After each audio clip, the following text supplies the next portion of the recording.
અને એટલા માટે આપણે જાણીએ છીએ 2021ની સરખામણીમાં 2026માં 8 લાખ મતદારોનો જે ઘટાડો થયો એ ખરેખર ચોંકાવનારી બાબત છે.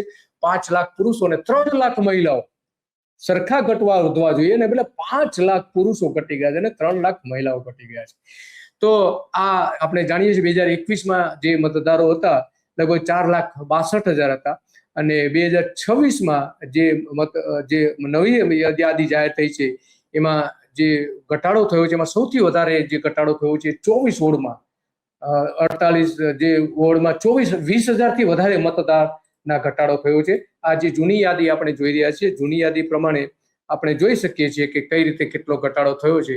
આ જૂની યાદી જોઈ શકીએ છીએ આપણે, જે જૂની હતી યાદી એ, અને આ જે નવી યાદી છે એ પણ જોઈએ એની સાથે સાથે કે વાસ્તવમાં કેટલો ઘટાડો થયો છે એના ઉપરથી આપણને ખ્યાલ આવી શકે છે.